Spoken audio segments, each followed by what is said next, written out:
Okay, what is my movie watch list for the week of January 25th of January 2022? It's The Silence of the Lambs. I have not seen this. It came out in 1991. I was born in 1992, and in 2001, the Green River Killer was caught. He was killing women in my area, in the Seattle area. So I was raised for a little over 9 years in the time of a serial killer who was targeting young women. My mom... So this movie is about a serial killer and, like, a psychiatrist who's brought on to, like, handle the serial killer. As far as I am aware.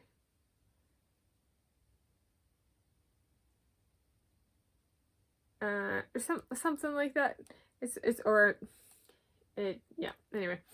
It got brought up culturally in my area when a serial killer was caught, and specifically what happened was the biographer serial killer link turns out it's a not standard biographer-biography operating procedure. At least at that point in time it wasn't. It was like if somebody had written a biography, they entered, it's kind of like a military draft where, like, if you've written a biography or you're a biographer or something like that, they select the biographer for a serial killer based on, like, closeness of fit and ability of a person to handle a serial killer kind of thing. So the person gets, like, a whole bunch of, like, legal and other forms of support when they're a biographer for a serial killer, but we didn't know that, like, so it became a big deal because this was, like, drawn on by people, like, especially I was, like, part of a mother-daughter book club, and it was, like, a big deal because we were really young ladies and maturing into this target demographic for the serial killer in our area. And so this movie got in, I think there's a book, haven't read the book, haven't seen the movie. It got brought up as an example of how do you protect someone who's actually assigned to be a biographer for a serial killer. And so I don't actually know if this prisoner is a serial killer or not, and then a psychiatrist is brought on, but what the takeaway from this movie culturally in my area was about the biographer serial killer dynamic, which is a really odd one in the realm of biography because it was assigned, at least in that case. Or it was talked about that and that's what was brought up, but they didn't really bring up what happened. I don't know. I think there are biographies on the Green River Killer, Gary Ridgway. I don't know.